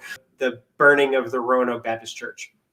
And so, I was able to get these documents that showed that the Department of Justice and the FBI had been told months before that church burned down that church was being targeted by people in Hot Springs for a bomb, and that they planned on burning it down. They even had almost the exact date that it was going to happen. They had told the FBI that this was going to happen, and then it happened. And the members of that church and James Rice, they did not believe that this was an accident. They thought it was arson. They believed that they had been bombed, but the local police had ruled it an accidental fire. And I think I read a little bit about, in the book, I wrote a little bit about how the Citizen, which was an African American newspaper, had written an op-ed about, hey, we probably shouldn't press too hard on this, right? Like, let's not rock the boat here, because we don't want the FBI coming to Hot Springs and shutting down gambling, right? Which showed this sort of symbiosis here that existed between the Black community and the gambling business. But the fact that, so there was some, there were definitely rumors around Hot Springs that existed at that time that this was something that this was intentional. And there were newspaper articles, contemporary newspaper accounts where, James Rice was saying, we don't believe that this was an accidental fire. But I think it's interesting, Bill Clinton in the 90s, when there was a rash of church arsons happening around America in the 1990s at Black churches, had been asked about it. And in an interview he gave in the 90s, he said that he was very familiar with this because the same thing happened in his town in Hot Springs. And he got raked over the coals for saying that, because all these journalists around the country said that never happened. There were never any church bombings or church arsons in Hot Springs, Arkansas while Bill Clinton was living there. He just made that up. And he came out and issued an apology and said, I'm sorry, I misspoke. I don't know what I was talking about. I must have been thinking about something else, and apologized. And I feel like he shouldn't apologize, because what he was talking about, and he maybe didn't remember at the time, was the Roanoke Church, because that's what people thought had happened, because that's what the story was around town. And I think finding these documents that I found in the National Archives in College Park, Maryland, kind of proved that, there's really good reason to believe that that was a bomb, and that, clearly people were talking about it in the months before it happened. The second thing that I think the second thing I think I wrote about in the book that's never been written about before was that Senator McClellan and his, that he was taking money from the gamblers in Hot Springs. Plenty of people have written about Orville Faubus and, the fact that he had been taking money from the gamblers. But I don't think McClellan had ever been dragged into this morass before, and he had always kind of seemed above it or whatever. But I think, but we found, FBI files, transcripts from recordings of Dane Harris in his office at the Vapors talking about how they had to buy McClellan's wife a car, or how they bought, when McClellan's book came out, Dane had to go around and collect money from all the gamblers in Hot Springs, because they had to buy 15,000 copies of the book to help get the book on the bestseller list, right? So there was clearly a relationship between Senator McClellan and the gamblers of Hot Springs. And I don't think anybody had ever really written about that before, or had seen some of this stuff that I was looking at. So that's two things I think this book may add to those two pieces of Arkansas history. Excellent. Mary, yes, this is being recorded. It'll be available on both the library's Facebook and YouTube after the fact, so feel free to share it with whoever you want. And Mary also says, bravo for emphasizing the role of history keepers here, recording oral histories, etc. Yeah, right. I mean, that's the thing. Like, I don't think that we should, it's really sort of a group effort here, right? Like, we can't just expect that, historians, right, and scholars are going to come through and do this work for us. And this is why things like the Garland County Historical Society are so important, and the history that they're able to preserve there was crucial for me in doing my research. But it's also crucial for people who just want to learn more about their own families, right, and learn more about their own personal story. That's an asset that they have, and sort of a wealth of information. And that only exists if people add to it and contribute to that sort of ongoing, living, growing record of that type of history. Well, speaking of the Historical Society, I have a little something for you here in a moment. And I apologize if there's anyone in the audience. I see questions and comments are still coming in. But there's one that's been asked a few times. What's next? What's next? I mean, I'm going out next month to write a magazine piece for Harper's about the carnival, which is something that I'm very interested in. You can see right here behind me, I have this picture of this dartboard, which is the razzle game that I talk about in the book that Hazel and her later husband that worked on the carnival used to run. And, I've always been kind of fascinated by the world of the carnival and the carny. And so for obvious reasons. And so I'm going to write a piece about that. I'm working on I'm hopeful that we'll be able to work on another season of my podcast. But as far as like another book, I don't know. I mean, I've got a lot of ideas that I'm kicking around. And I do hope that I'll write another book soon. But right now I'm just trying to make sure that as many people read the Vapors as I can, get to read it. Absolutely. And we have like 20 something copies at the library. It took a long time, but the hold list finally caught up. And now it's pretty short now. I don't know if there's a copy in the library right this second, but you could probably get it in a matter of days at this point instead of having to wait months. Like when it came out, even with that many copies.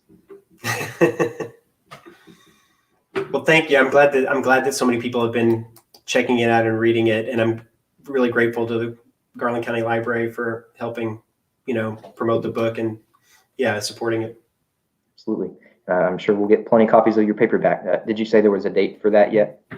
Yeah, it's July 7th. It's the same date as the hardback came out last year. Perfect. Easy to remember. All right, so I want to play a little game with you. I had Liz Robbins with the Garland County Historical Society provide me several photos of people, places, and things that are significant to Hot Springs history. So she kind of has a little trivia for you, and I was hoping I'm going to put these images on the screen. And trying to expose me, Liz. She's trying to expose me. I didn't think it was too challenging. I mean, I probably have like a 20th of the knowledge about this you do, and I was able to identify most. So we'll see. Okay.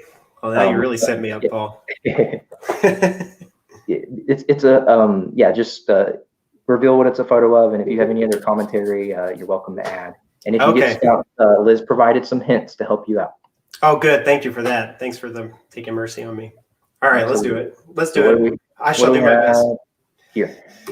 All right. Well, the story of this picture is that this is Al and Bottles Capone riding on donkeys or mules or whatever. Probably, I assume at Happy Hollow, and Happy Hollow was a kind of a, for lack of a better term, like an amusement park, like kind of a tourist trap up there. You know, when you go up the hill past the Arlington, what is that? That's Valley Street, or I'm not sure what that street's called, but up to the top of that, on that side of that mountain there was a place where people could go and take funny pictures and you know, a bit of a tourist trap in Hot Springs. But there's a lot of really funny pictures of famous people hanging out at Happy Hollow. Is that right? Is that what this is?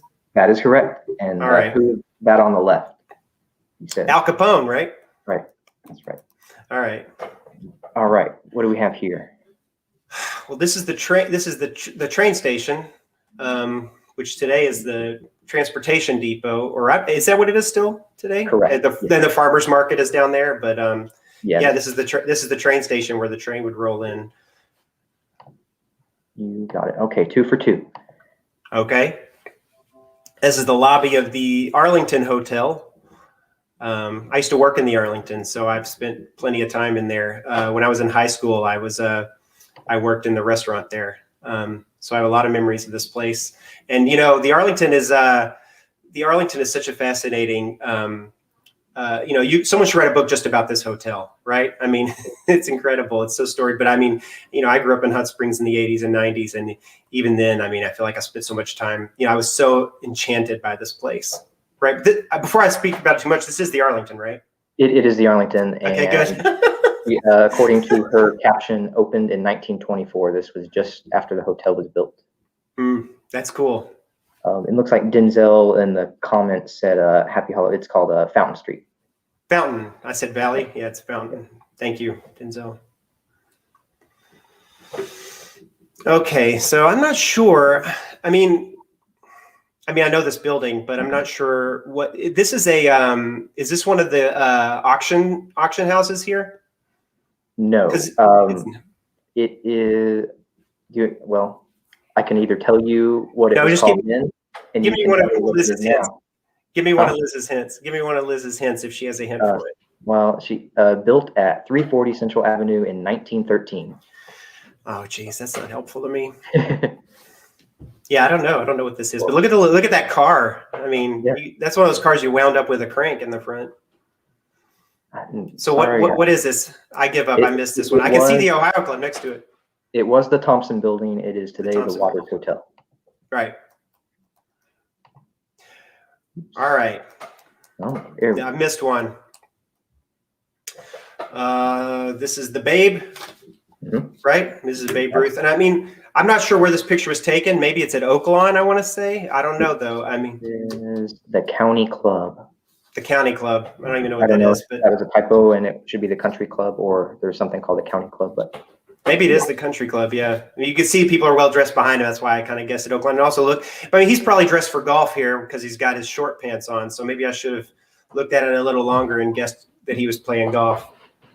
Yeah, this is Babe Ruth. Okay, and this is no, that's all right. Is this the Como Hotel? Is that what it's called? Correct. Okay. Let's see. Yeah. It is now the landmark. Yeah.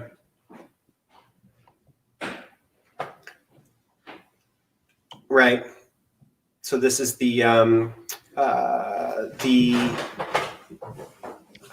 is this the Eastman Hotel that was demolished, or is this the Army Navy? I mean, it's the Well, let's see. It's both in one image. Okay, yeah, it's both. So it's the Army Navy Hospital and the Eastman Hotel. Correct. Yeah. Yeah. Let's see. She has a story here about that. But the Eastman doesn't exist anymore, right? So if you should, I don't know if you have a contemporary picture, but I do not. It's gone. Her caption says, in 1942, the federal government bought the Eastman, built a skywalk across Reserve Street to link the two buildings, that and the Army Navy Hospital, and turned the Eastman into an annex of the hospital. This was to accommodate the increasing numbers of patients coming to the hospital during World War II. The Eastman was torn down in 1959, and the federal building was erected on its site. Yeah, I write about that in the book a little bit too. And another thing someone should just write a whole book about is the Army Navy Hospital in Hot Springs during that time. It's got its own, collection of good stories. Yes. And a couple people said they should also write about the Majestic. Mm-hmm. Yeah, well, this one says it right on the side of the building. This is Cook's Ice Cream Company. Yeah. Where is it is the question. Oh my God. This is a good question.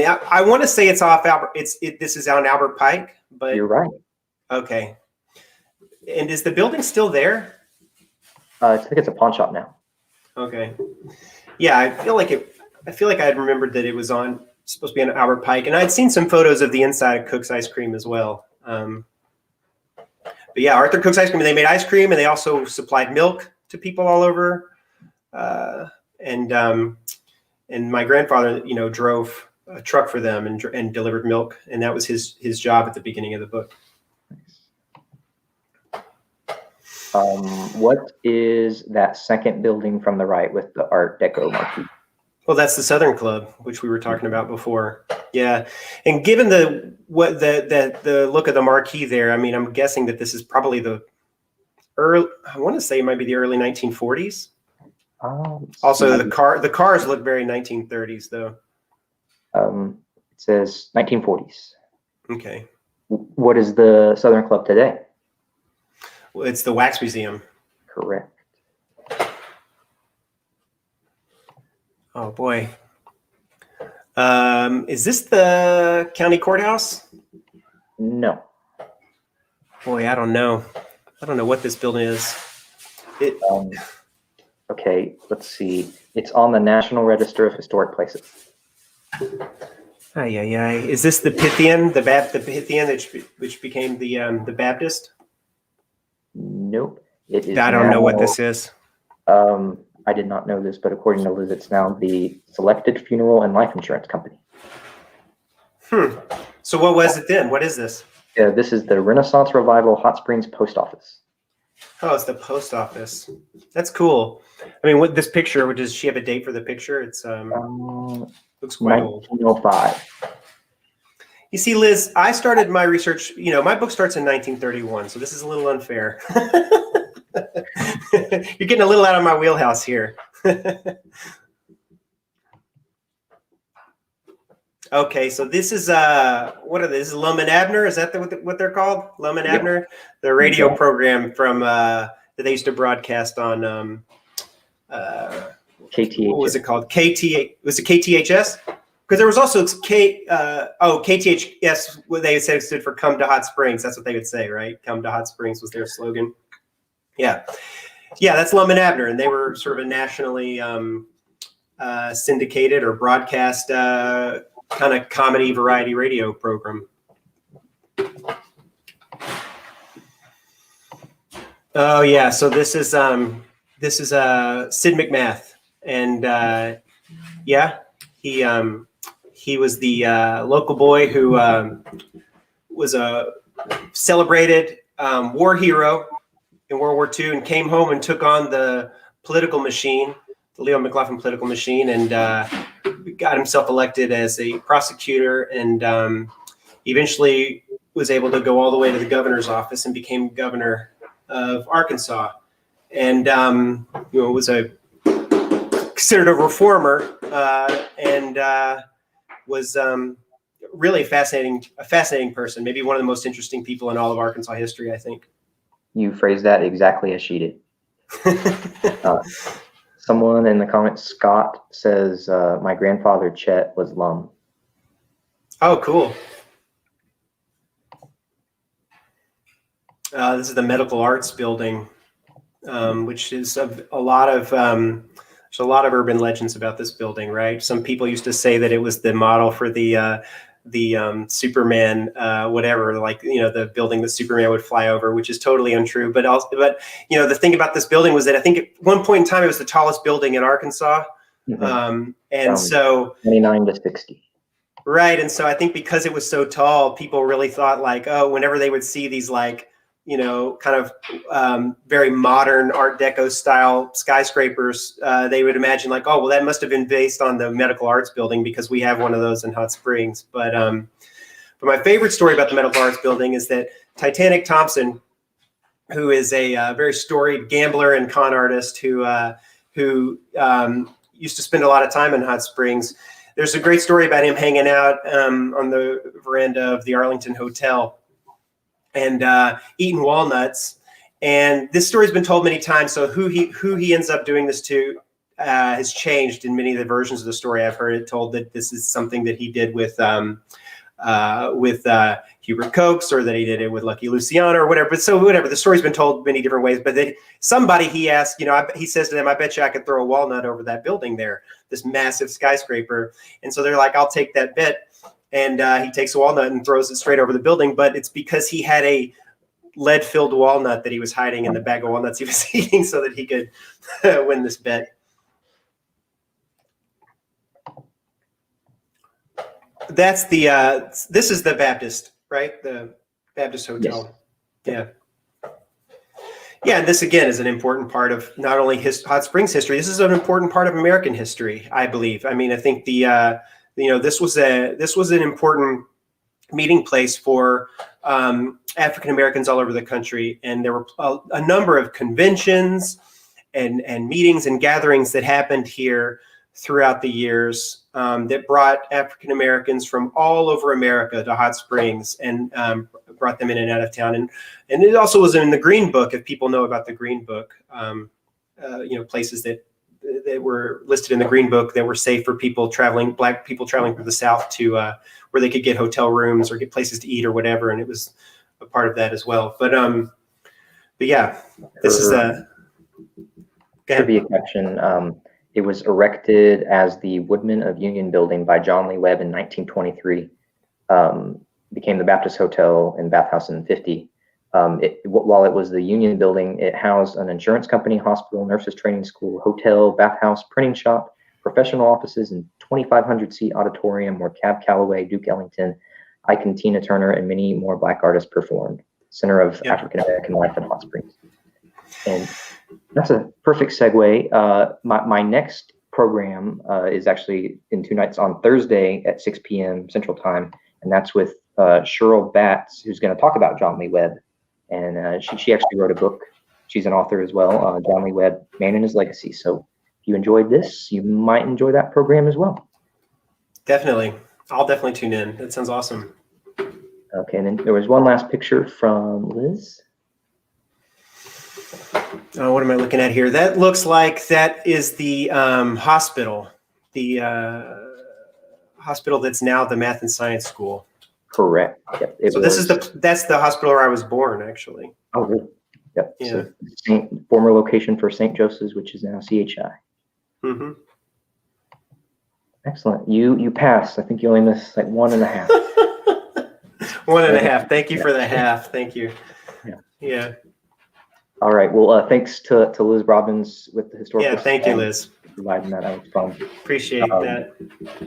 Well, I think that's all we have tonight, but I'm going to give you a final opportunity to speak, share any news or anything on your mind or any final remarks. The virtual floor is yours. I just wanted to thank you again for inviting me to do this again. And thank you to everybody that's supported this book and has shared it with people, told their friends about it, bought copies of it. I mean, I'm grateful to everybody that's, that has read the book, and I'm overjoyed that people have liked the book. I will, like I said before, I'm going to be in Arkansas in July, and I think we're going to schedule a couple of bookstore events while I'm down there. So there may be an opportunity for me to meet some people face to face when I'm down there. And I think I'm going to be back in September for something that you guys are doing, right? And So I look forward to that. I mean, it's been a very challenging year for the world, and I'm glad that, you know, there's going to be an opportunity this year for me to come down in Arkansas and, you know, whatever, like celebrate this book properly with so many people that helped make it happen. Because I definitely wasn't able to write this book alone. You know, it really took a lot of help and along the way, primarily from people in Hot Springs and people that helped me with the book, but also just friends who took our family in during the year we lived down there and treated us like we were, you know, like we were family. And I'm really eager to see all those folks again. And yeah, so thank you from the bottom of my heart. And I'm looking forward to seeing you all again. Absolutely. And look forward to hosting you for an event in person. We'll have more details about that in the near future, hopefully. And appreciate you very much. This was very fun. I think the longest interview I've had so far, but it was worth it. Yeah. And I had a good time too. Enjoyed it as well. They're like pouring in the praise. I'm going to embarrass you. I guess your mom's watching. Pam says, "Proud mama." Hi, Mom. All right. Well, again, thank you to the audience for participating. This was recorded, so you can watch it all over again or share it with others. And thanks, David. Had a blast. Thanks, Bob. Me too. Me too. Good talking to you. Thanks, everybody. Bye.